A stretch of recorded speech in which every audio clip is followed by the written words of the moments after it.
झंडा ऊंचा रहे हमारा।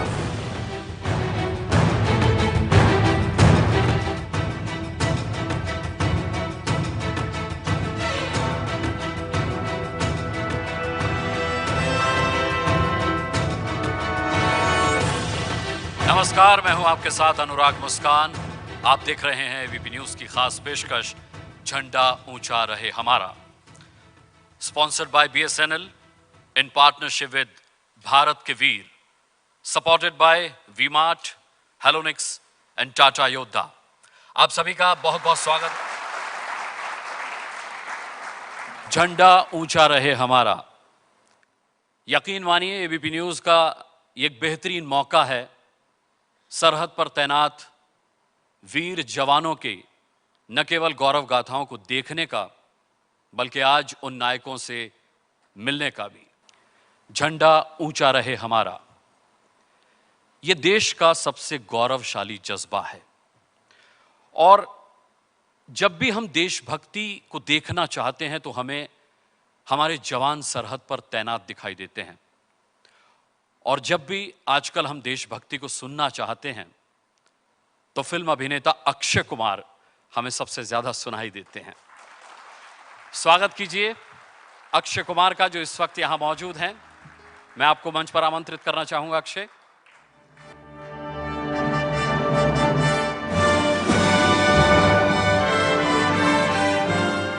आज की भी हमारी खास पेशकश है झंडा ऊंचा रहे हमारा।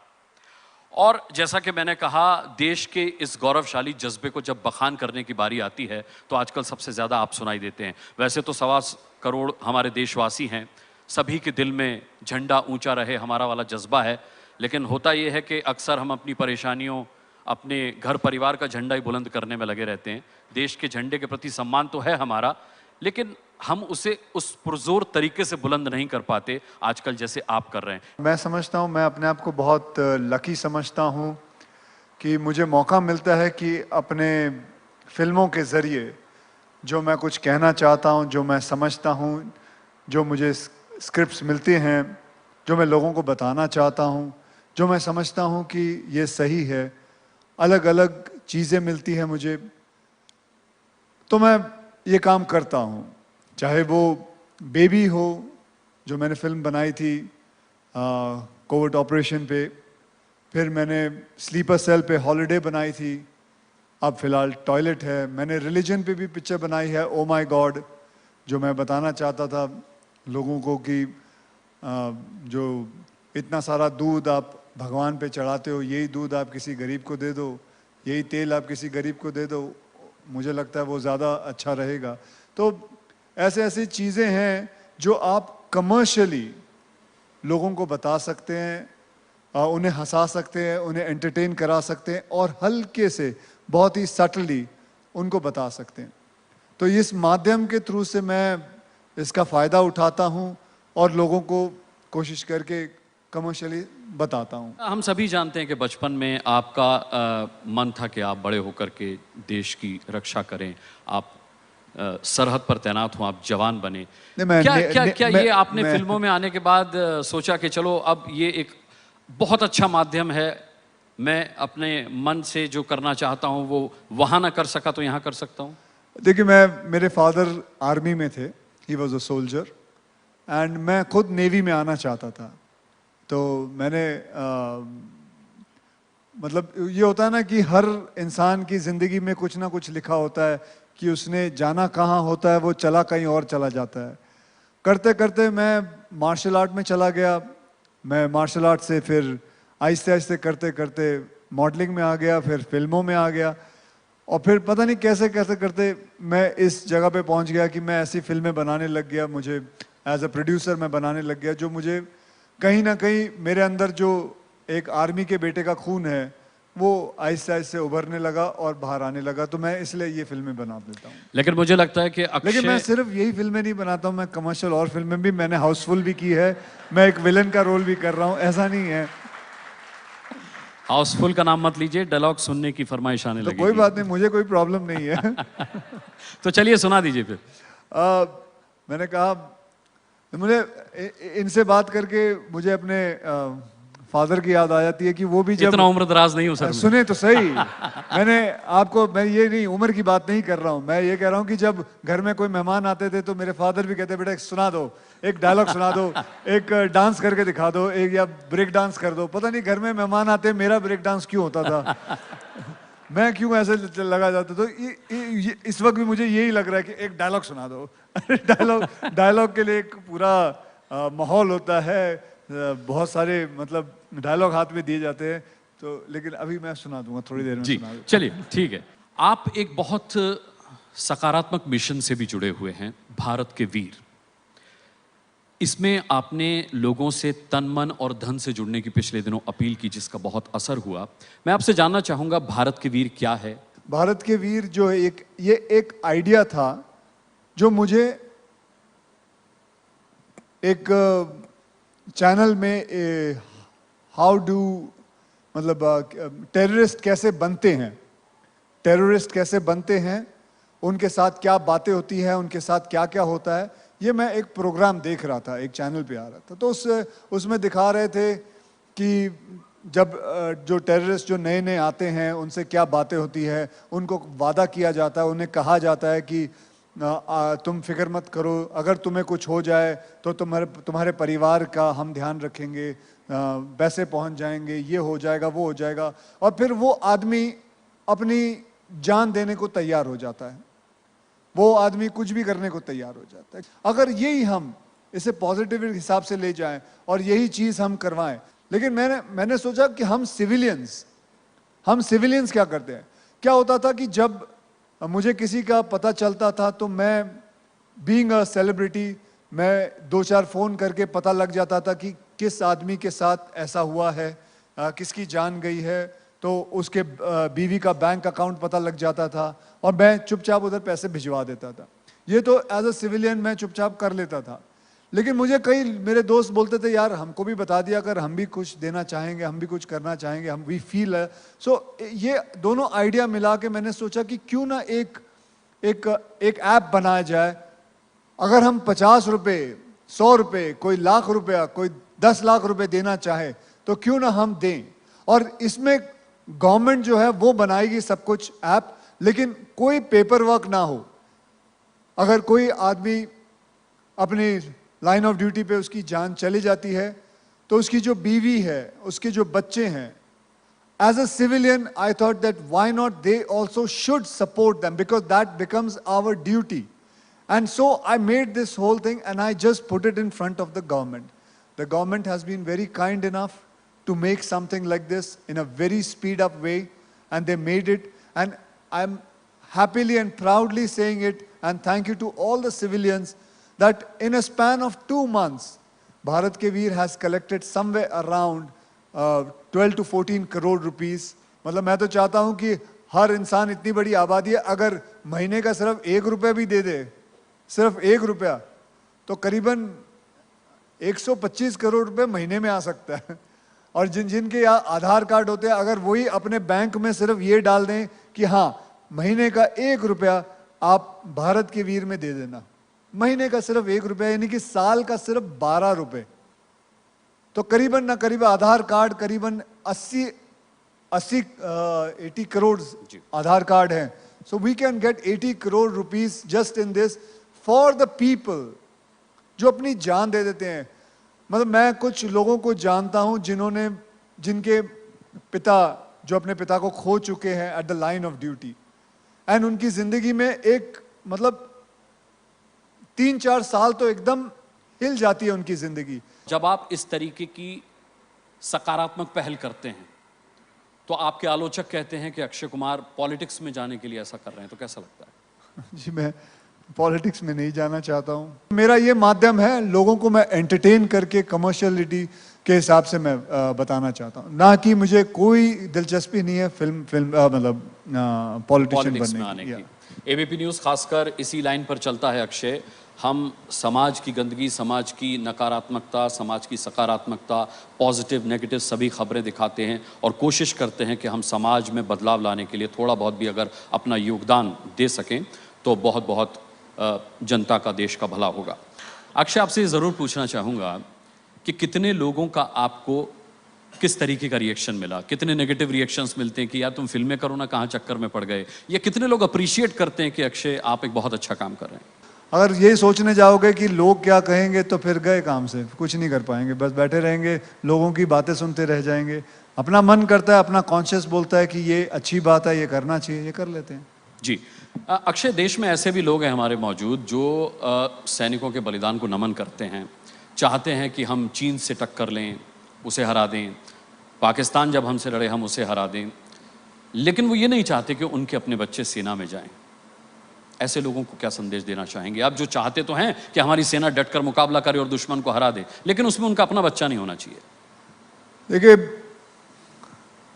यूनिफॉर्म पहनना बहुत बहुत बहुत गर्व की बात है।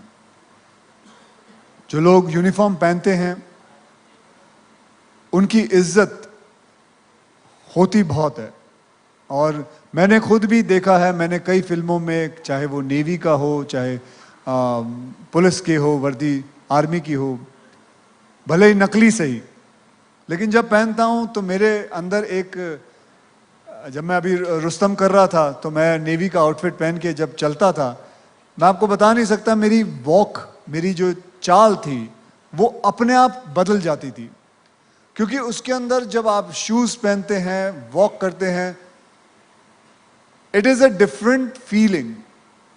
तो ये आप सोचना कोई बात नहीं है कि आप, you will lose your loved ones, you will not lose your loved ones. मैं यही कहूंगा, this is a work of pride and honour to be in this, and anybody who thinks just the opposite would be losing out on a very big opportunity. बिल्कुल सही। एक बार जोरदार तालियां अक्षय के लिए। अक्षय कहते हैं समाज का आईना होती हैं फिल्में। मैं आपके साथ भूमि, जो इस फिल्म की हीरोइन है, उन्हें भी आमंत्रित करना चाहूंगा। प्लीज आइए, भूमि के लिए जोरदार तालियां बजाइए। अक्षय की फिल्म आ रही है टॉयलेट एक प्रेम कथा। ये जो सब्जेक्ट है वाकई में बहुत अप्रिशिएटेबल है। इस पर एक फिल्म बना देना, 3 घंटे की एक फिल्म प्लान कर लेना कि घर के अंदर टॉयलेट होना चाहिए। मैं भूमि आपसे जानना चाहूँगा सबसे पहले, किस तरीके का अनुभव रहा जब आपने फिल्म की स्टोरी सुनी? क्योंकि आजकल हीरोइन केवल पेड़ के इर्द गिर्द नाचने वाली हीरोइन तो बची नहीं। आजकल बहुत पॉजिटिव मैसेजेस फिल्म्स के ज़रिए दिए जा रहे हैं, विमेन ओरिएंटेड फिल्म्स बन रही हैं, ये भी उनमें से एक है। जब आपने स्क्रिप्ट सुनी तो क्या लगा आपको? सर, जब मैंने पहली बार स्क्रिप्ट सुनी, पहले तो जो टाइटल था टॉयलेट एक प्रेम कथा, वो सुन के मैं एकदम अचंभे में रह गई कि क्या कहानी हो सकती है ये। लेकिन फिर जब नरेशन हुई तब मुझे रियलाइज़ हुआ कि हिंदुस्तान में टॉयलेट ना होना, खुले में शौच करना इतनी बड़ी मुसीबत है, एंड स्पेशली औरतों के लिए, क्योंकि हमें रियलाइज़ नहीं होता कि स्पेशली अगर हम रूरल इंडिया में जाएं, वहाँ पे करीब 12 से 14 घंटे औरतों के पास वो टॉयलेट नहीं जा पाती। सूरज उगने के पहले या सूरज ढलने के बाद ही जा सकती हैं। तो मुझे ये चीज़ें बहुत ही अटपटी लगी कि एक औरत होते हुए मैं यही सोच रही थी कि उनके आत्मसम्मान पे कितनी बड़ी ठेस है। एक इतनी प्राइवेट चीज़ आप इतनी ओपनली कर रहे हैं, तो बहुत खुशी हुई कि ऐसी स्क्रिप्ट मेरे पास आई। बहुत कम होता है कि ऐसी स्क्रिप्टें आती हैं एक्ट्रेसेस के पास जिसमें लव स्टोरी इतनी स्ट्रॉन्ग हो, लेकिन एट द सेम टाइम एक बहुत ही स्ट्रॉन्ग सोशल मैसेज हो। सो मैं सभी को यही कहूँगी कि फिल्म जाके ज़रूर देखिए, बहुत ही ज़रूरी फिल्म है ये हमारे देश के लिए। किस तरीके का अनुभव रहा इस फिल्म के साथ?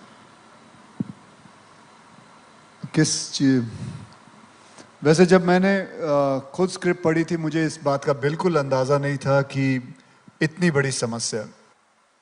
54% of India didn't have toilets, they don't have toilets. कुछ लोग हैं जो बनाना नहीं चाहते क्योंकि उनकी नीयत नहीं है, और कुछ लोग हैं जिनके पास पैसे नहीं है बनाने के लिए। जिनके पास पैसे नहीं हैं, आई एम श्योर सरकार उनको पैसे देती है, मैंने सुना भी है, मैंने देखा भी है, लोग को पैसे मिलता है। और साथ में एक और बात कहूँगा, आज अभी फिलहाल करीबन 3-4 दिन पहले ही मुझे पता चला कि वो जो 54% of people who don't have toilets, now the number has come down to 34%। लेकिन इतना बता दूं कि ये तो मैंने सीरियसली थोड़ी बात की, ये सीरियस फिल्म नहीं है, It's all thing in commercial and comedy and entertainment. 1.25 घंटे आप बैठोगे हंस खेल के, लेकिन लास्ट के 12-15 मिनट आप थोड़ा हो गए कि हाँ यार ये गलत हुआ, बन जाना चाहिए टॉयलेट। मैं मीडिया का भी बहुत बहुत धन्यवाद करना चाहूंगा, क्योंकि मीडिया जो है इस खबर को अब दूसरे पन्ने या तीसरे पन्ने पर नहीं रखती, सामने लाती है। कोई छूटा नीचे टिकर नहीं चलाती। अगर टॉयलेट की प्रॉब्लम है सामने उसके ऊपर आधा घंटे का मुद्दा चलता है कि इस औरत ने फला फला गांव में 100 से ये सब चीज की, क्योंकि ये जरूरी है। क्लेanliness is a part of our life. So that is why I just felt this movie has to be made and we made it, sir. हमने इस मुद्दे पर फिल्म तो नहीं बनाई अक्षय, लेकिन आपने आधे घंटे की रिपोर्ट की बात की। हमारा 1 घंटे का शो आता है रात 10 बजे घंटी बजाओ। कई बार हमने शौचालयों की समस्या उसमें उठाई है, ऐसे परिवारों की समस्या उठाई है जो परिवार शौचालय की कमी की वजह से टूटे हैं, और ऐसी सरकारों की भी हमने घंटी बजाई है जिन्होंने लोगों से वादा करके शौचालय नहीं बनाया, और हमारी मुहिम से लोग जुड़े और बदलाव आया है।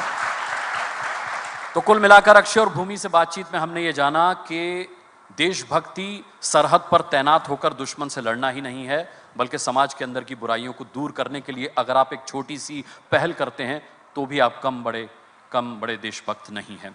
अक्षय और भूमि, मैं चाहूंगा कि आप यहाँ आएँ, क्योंकि देश की सरहद पर जांबाज सैनिक जब तैनात होता है वो किस तरह से दुश्मन से लड़ता है, वो किस तरह अपनी जान न्यौछावर कर देता है, ऐसी कुछ गौरव गाथाएं हमारे साथ हैं। न केवल ऐसी गौरव गाथाएं हमारे साथ हैं, बल्कि हमारे साथ उन गौरव गाथा के नायक भी हैं। आइए देखते हैं पहली कहानी।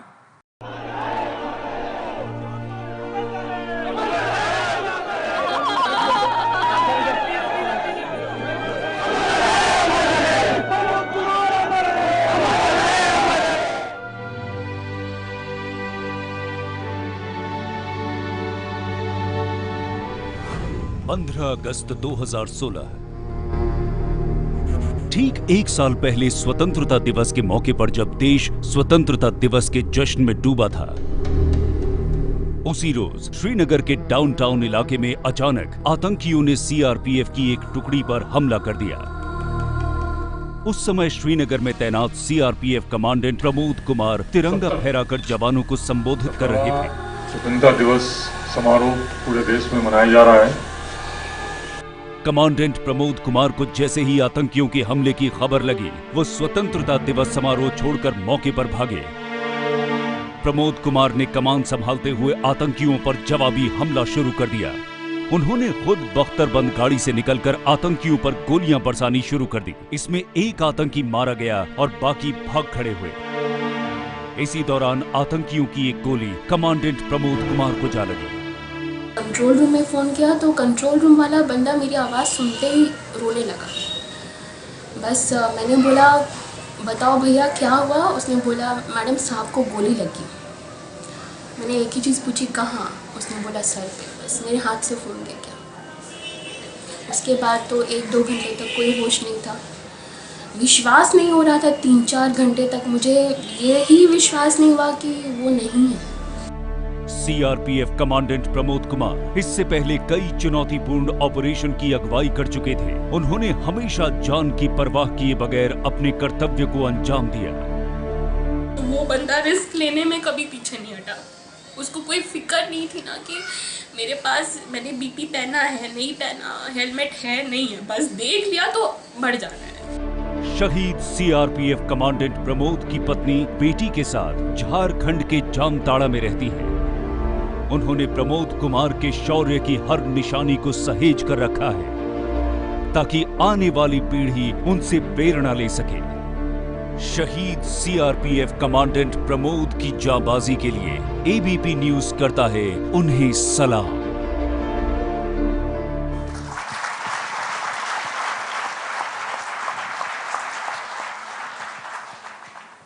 और मैं शहीद प्रमोद कुमार के परिवार को सम्मानित करने के लिए सर्वप्रथम आमंत्रित करना चाहूंगा बीएसएनएल के principal GM VK Sharma ji को। आप मंच पर आएं प्लीज।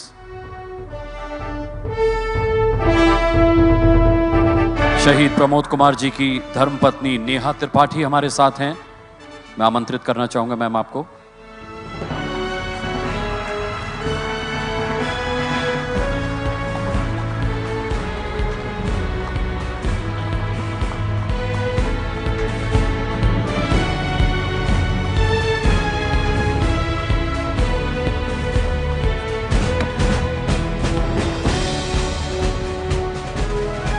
आप कुछ कहना चाहेंगे मैम? मैं बस इतना कहना चाहूँगी कि मैंने अपने बेस्ट फ्रेंड को खो दिया। Pramod was my bestest friend, but at the same time I am proud that at least ऐसे कुछ लोग हैं who selflessly sacrifice their lives for this country. I'm proud of him. और सर मैं आपको बताना चाहूँगी, he was a fitness freak like you. और नॉर्मली एक बहुत फ़नी इंसिडेंस है, जैसे हस्बैंड्स बहुत खुश होते हैं, देन वो क्या करते हैं, वाइफ के लिए कुकिंग करते हैं, कुछ गिफ्ट लाते हैं। मेरे हस्बैंड खुश होते थे तो ही वुड से कि चलो आज 2 किलोमीटर दौड़ के आते हैं। So it was like that. शहीद प्रमोद कुमार, जिन्होंने देश की रक्षा के लिए अपनी जान न्यौछावर कर दी। आइए अब देखते हैं देश पर जांबाजी की दूसरी कहानी।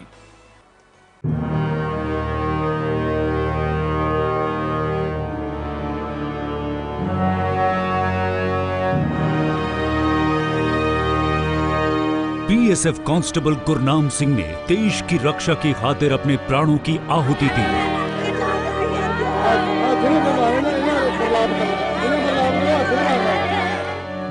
गुरनाम सिंह जम्मू के सांबा सेक्टर में तैनात थे। 19 अक्टूबर को पाकिस्तान की तरफ से घुसपैठ की एक बड़ी कोशिश हो रही थी। कांस्टेबल गुरनाम सिंह ने बड़ी बहादुरी से मुकाबला करते हुए घुसपैठ की कोशिश को नाकाम कर दिया। इस दौरान उन्हें दुश्मन की एक गोली लगी और वो शहीद हो गए। बेटे की शहादत पर पिता कुलबीर सिंह को गर्व है। कांस्टेबल गुरनाम सिंह अक्सर पिता से कहते थे कि वो देश के लिए शहीद होकर घर वालों का नाम रोशन करेंगे।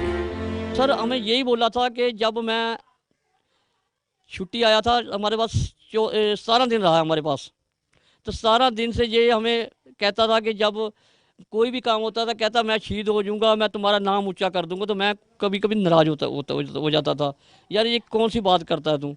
तो जब जाते वक्त भी ये कहता था मैं तुम्हारा बहुत ऊंचा नाम कर दूंगा। कांस्टेबल गुरनाम सिंह का बचपन से ही ये सपना था कि वो फौज में शामिल होंगे। बड़े हुए तो जोर शोर से इसकी तैयारी में जुट गए। जब मैं सुबह कभी उठता था बाहर तो मैं देखता था कि ये सुबह सुबह बहुत दौड़ जो रेस लगाता था कि मैंने आर्मी में जहाँ बेल्ट फोर्सेस में जाना है, तो इसमें जज्बा था इसमें।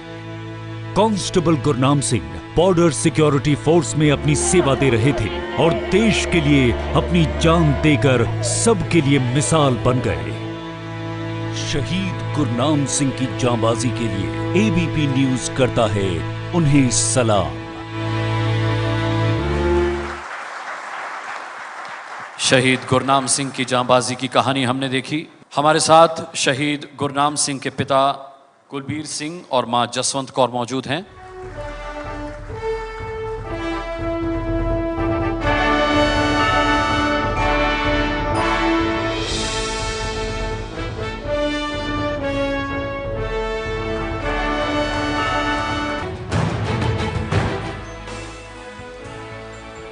जांबाजी की दूसरी कहानी हमने देखी और अब बारी है देश के लिए मर मिटने वाले जज्बे की तीसरी कहानी की।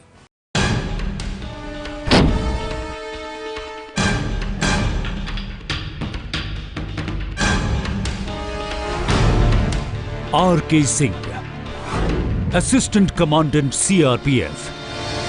इनकी बहादुरी और साहस की कहानी हैरान कर देने वाली है।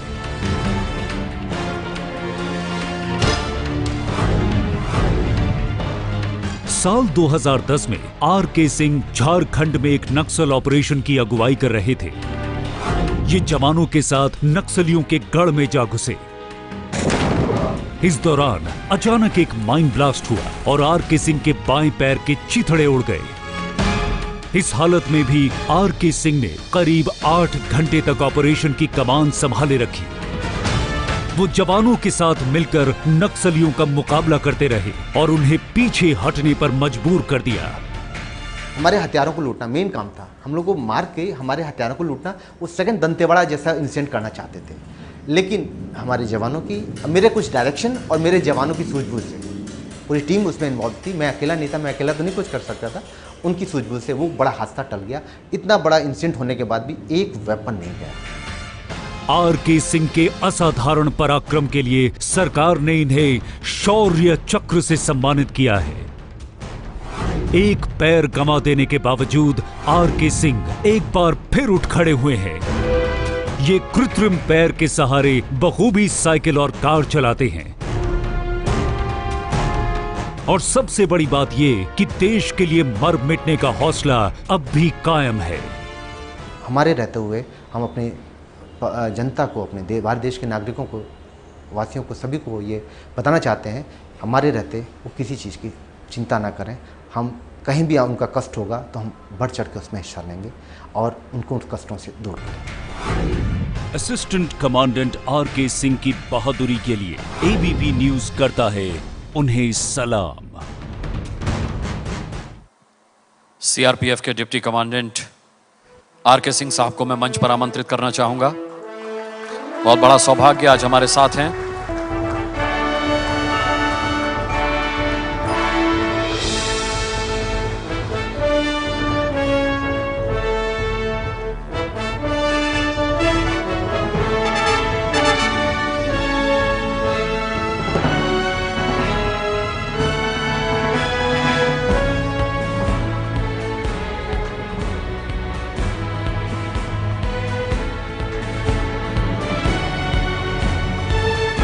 रविंद्र सिंह जी, कुछ कहना चाहेंगे आप? मैं मैथिली शरण गुप्त जी की एक दो शब्द बोलूँगा। जो भरा नहीं है भावों से, जिसमें बहती रसधार नहीं, वह हृदय नहीं पत्थर है, जिसमें स्वदेश से प्यार नहीं। आपके बेटे से बात करना चाहूंगा मैं। क्या नाम है आपका? प्रकाश। क्या करना है भविष्य में? पापा की तरह जवान बनेंगे, देश की सेवा करेंगे, या कुछ और सोचा है? मैंने आर्मी में जाने का सोचा। जोरदार तालियां बजाइए। देश को ऐसे जवानों की जरूरत है। देश पर जांबाजी की 3 कहानियां हम देख चुके हैं। अगली कहानी हम देखें।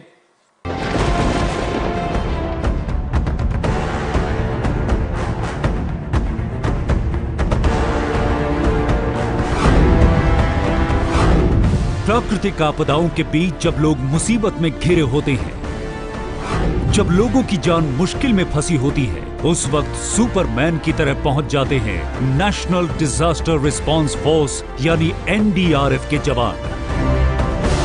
और एनडीआरएफ को जिस शख्स ने बड़ी ताकत दी है वो हैं बीएसएफ के डीआईजी एसएस गुलेरिया।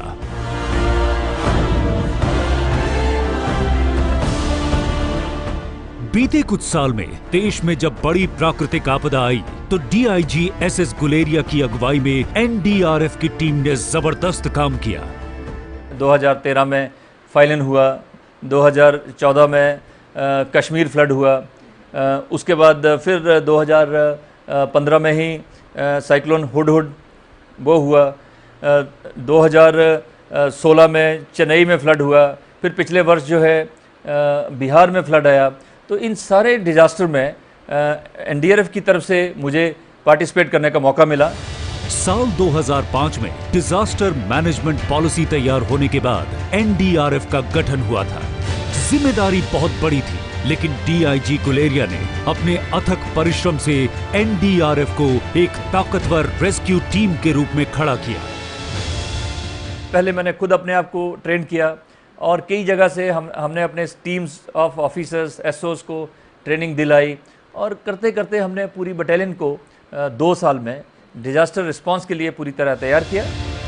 एनडीआरएफ की टीम ने अब तक प्राकृतिक आपदाओं में फंसे 1 लाख से ज्यादा लोगों की जान बचाई है। एनडीआरएफ को साउथ ईस्ट एशिया की सर्वश्रेष्ठ डिजास्टर मैनेजमेंट टीम माना जाता है।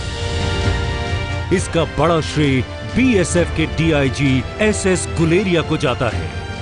एनडीआरएफ को एक रेस्क्यू ताकतवर टीम के रूप में खड़ा करने के लिए एबीपी न्यूज करता है एसएस गुलेरिया को सलाम।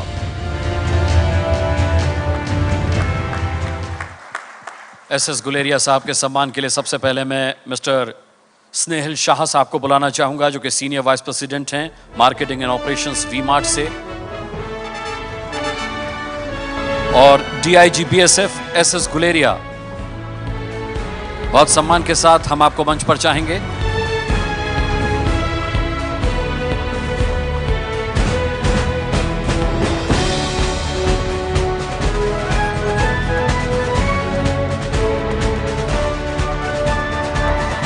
आप कुछ कहना चाहेंगे सर?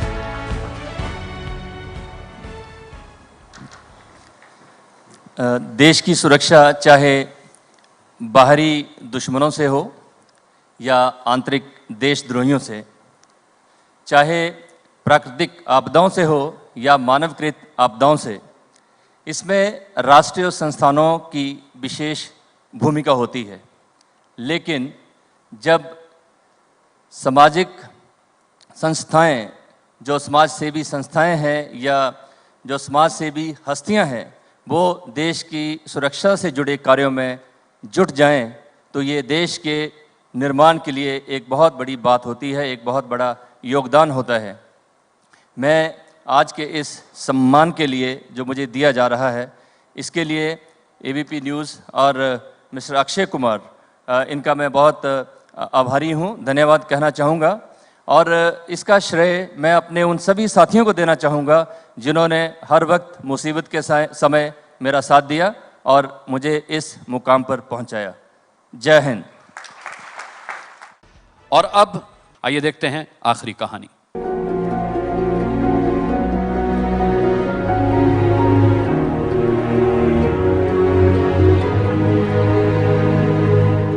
उत्तराखंड के पौड़ी जिले में जंगल और पहाड़ों से घिरे राई गांव की पहचान अब एक जांबाज जवान से होती है। वो है भारत तिब्बत सीमा पुलिस यानी आईटीबीपी के कमांडो रविंद्र सिंह भंडारी। मार्च 2014 में अफगानिस्तान में भारतीय दूतावास पर एक बड़ा आत्मघाती हमला हुआ था।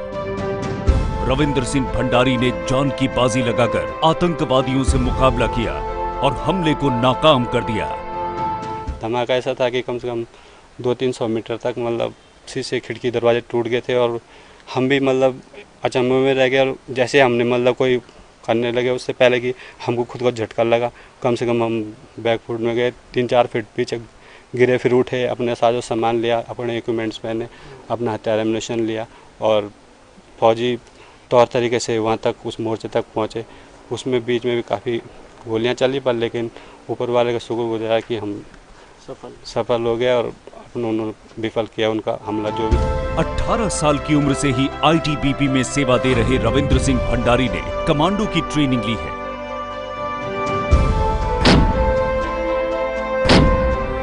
और ये कई चुनौतीपूर्ण ऑपरेशन में हिस्सा ले चुके हैं। अफगानिस्तान में इन्होंने जिस तरह की साहस और बहादुरी दिखाई, उसके लिए इन्हें सरकार ने पुलिस ऑफ गैलेंट्री मेडल से सम्मानित किया है। रविंद्र सिंह भंडारी पूरे इलाके के लिए एक मिसाल बन चुके हैं। बेटा तो मेरा कहता मैं आर्मी में ही जाऊंगा पापा की जैसे, कि मैं उनकी तरह ही करूंगा। फिर हम ये सोचते हैं कि जाए देश की रक्षा करे, अच्छा है, हमें आगे जाके अपने देश के लिए, हमारे हस्बैंड कर रहे हैं तो बेटा भी करे। पौड़ी जिले के राई गांव में रविंद्र सिंह भंडारी 4 भाइयों के परिवार के साथ रहते हैं। खास बात यह है कि इस परिवार के 4 लोग फौज में शामिल होकर देश की सेवा कर रहे हैं। कमांडो रविंद्र सिंह भंडारी की बहादुरी के लिए एबीपी न्यूज करता है उन्हें सलाम। मैं कमांडो रविंद्र सिंह भंडारी साहब को सम्मानित करने के लिए मिस्टर मनीष झा को सबसे पहले आमंत्रित करना चाहूंगा, हेड ऑफ सेल्स हेलोनिक्स। और कमांडो रविंद्र सिंह भंडारी सम्मान के साथ आपको मंच पर आमंत्रित करना चाहूंगा।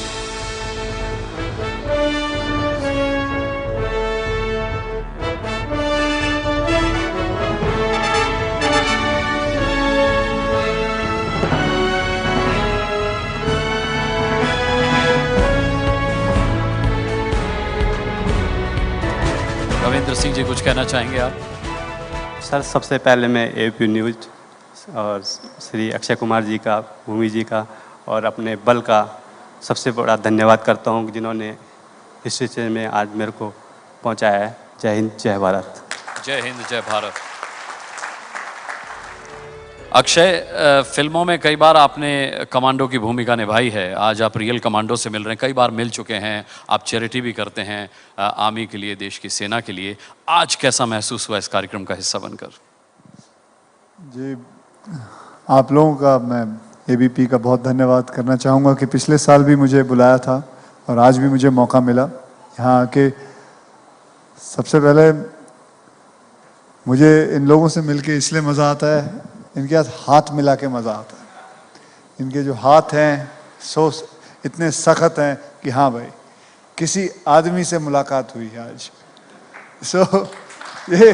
ये बहुत अच्छा लगता है। तो बस यही है कि आप सभी लोगों का बहुत बहुत धन्यवाद करना चाहूँगा कि आपकी वजह से हम लोग हैं। बहुत बहुत धन्यवाद जी। भूमि, आप कुछ कहना चाहेंगी? जी, पहले तो मैं ABP thank you so much. एक तो आपने मुझे यहाँ इनवाइट किया, मेरे लिए बहुत ही ओवरवेल्म्ड हूँ मैं, बहुत ही इमोशनल हो गई थी और बस आप सबका धन्यवाद कहना चाहती हूँ। Thank you so much. आप सब की वजह से हम हमारे घर में सुरक्षित फील करते हैं, हम चैन की नींद सो पा रहे हैं। एंड आई रियली होप कि हमारे देश की जितनी भी युवा पीढ़ी है वो इन जवानों की, इन हमारे हीरोज़ का महत्व समझे। और सर थैंक यू, मैं बहुत ही इमोशनल और ओवरवेल्म्ड हूँ इस वक्त। वैसे अक्षय, भूमि ने कहा कि हमारे जो ये रियल हीरोज़ हैं, देश और दुनिया उनका महत्व समझे, लेकिन मैं आपको बताना चाहूँगा कि ज़्यादातर जवानों के बैरक्स में आपके ही फ़ोटो लगे होते हैं। Thank you very. सही है तो ताली बजा दीजिए। थैंक यू वेरी मच जी, थैंक यू। मतलब इसलिए भी कि 3 घंटे के अंदर जितने भी आतंकी होते हैं आप सबका सफाया कर देते हैं। नहीं अक्षय, वाकई मैं आपसे ये ज़रूर जानना चाहूँगा कि फिल्म में जब आप किसी जवान की भूमिका निभाते हैं, जब आप फिल्मों में आतंकियों को मारते हैं, तब आपको एहसास तो होता होगा कि हमारे सरहद पर जो जवान तैनात रहते हैं उनके लिए कितनी जांबाजी और देश में हम लोग चैन से सो सकें, कितनी बड़ी जिम्मेदारी उनके कंधों पर है। जी बिल्कुल, एहसास तो उसके लिए मुझे फिल्म करने की ज़रूरत नहीं है। अभी तो मैं आर्मी में नहीं आ सकता, ना मैं कभी जा सकता हूँ, लेकिन मैं कोशिश करता हूँ अपने सेलिब्रिटी होने के नाते उसका फ़ायदा उठा के चुपचाप उनकी ज़िंदगी जाके थोड़ा बहुत वक्त उनके साथ बिता के कोशिश करता हूँ। ज़रूरी है कुछ लोग आर्मी से बाहर रह के इस तरीके का काम करें, वो भी बहुत ज़रूरी है। आप इतने फिट कैसे रहते हैं अक्षय? मैंने सुना आप जिम नहीं जाते कभी। फिटनेस पर ताली बजा दीजिए एक बार जरूर।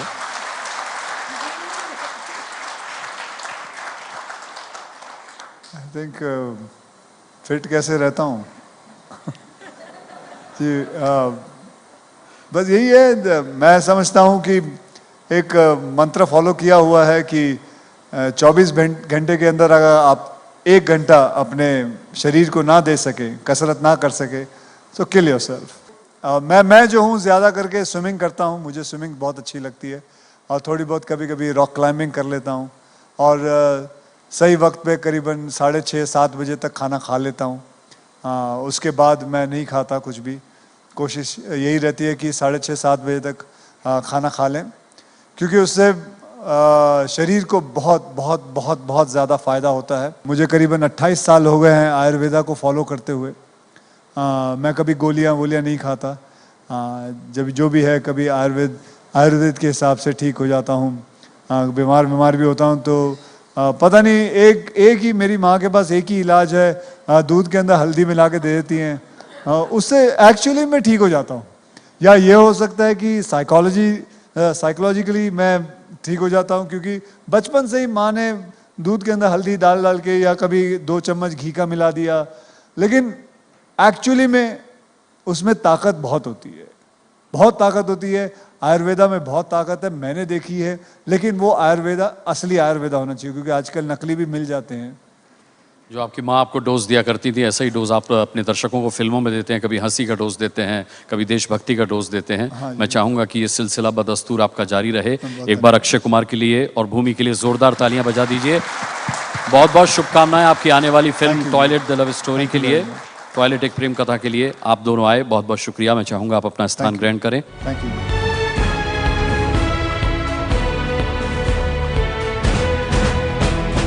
अभी तो हम अक्षय कुमार से मिले, आगे हम मुलाकात करने जा रहे हैं प्लेबैक सिंगिंग की अक्षय कुमार से। अक्षय, मैं बात कर रहा हूं सोना महापात्रा की।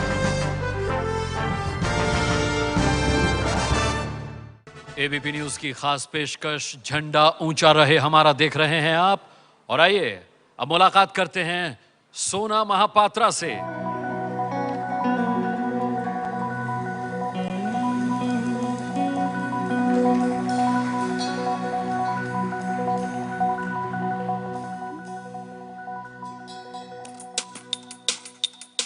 जिया लागे ना तुम बिन मोरा, जिया लागे ना तुम बिन मोरा, जिया लागे ना तुम बिन मोरा, जिया लागे ना तुम बिन मोरा। क्या जाने क्यों है, क्या जाने कैसी अनदेखी सी डोर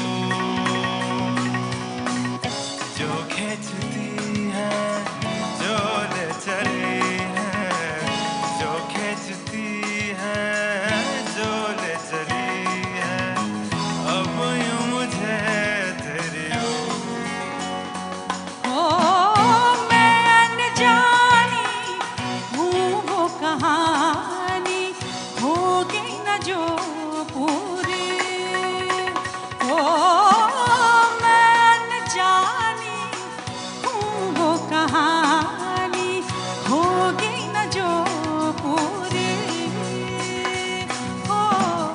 पास आओगे तो पाओगे, पास आओगे तो पाओगे, फिर भी है एक दूरी। जिया लागे ना तुम बिन मोरा, जिया लागे ना। रसिका एक बोटे हैं, और मुझे लगता है कि on the occasion of independence we remember what our core values are, what our roots are, and it starts with our gurus, our teachers. Well, the land that we come from is truly rich and ancient and has taught us a lot. These are times to remember all these values that we've grown up with.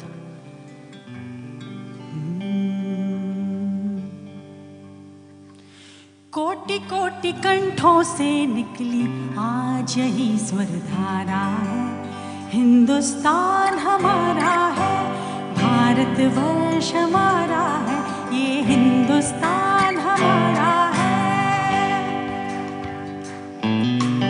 कोटि कोटि कंठों से निकली आज यही स्वर धारा है, हिंदुस्तान हमारा है, भारतवर्ष हमारा है, ये हिंदुस्तान हमारा है। यहाँ प्रथम मानव ने खोले निंदिया रे लोचन अपने, इसी नभ तले उसने देखे शत शत नवल सृजन सपने। यहाँ उठे स्वाहा स्वाहा स्वाहा, यहाँ उठे स्वाहा के स्वर, और यहाँ श्रद्धा के मंत्र बने।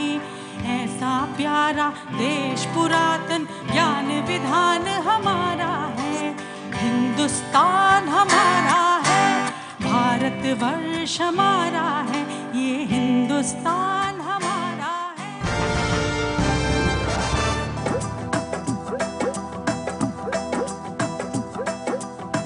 हो जुग जुग जिए मेरा मुर्शिद सोहना, अब थे जिस ये बूटी लाई हूँ पीर मेरे यहाँ, एव पीर मेरे यहाँ, एव अल्लाह बाली आंदी, एव अल्लाह बाली आंदी, एव नबी पीर दी, एव नबी पीर दी, एव नबी सब्ज़ दी, एव नबी सब्ज़ दी, एव मौला अली वाली, एव मौला अली वाली। ओए होए होए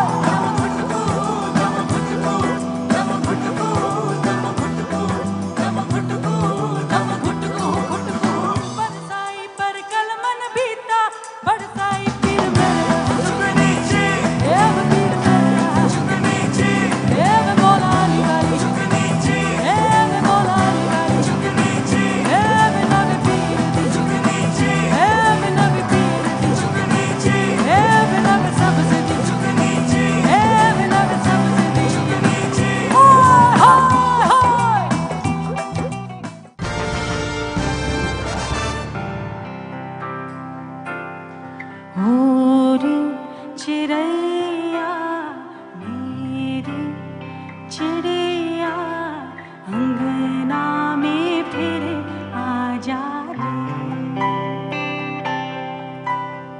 होरी चिड़ैया मेरी चिड़िया अंगना में फिर आ जा रे।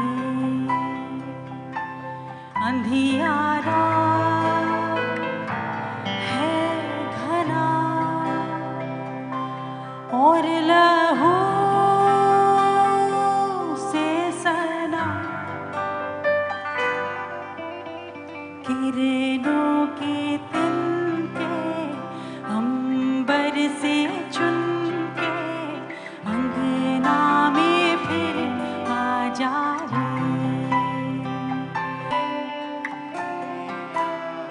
होरी चिड़ैया मेरी चिड़ैया अंगना में फिर आ जा रे। क्या बात है।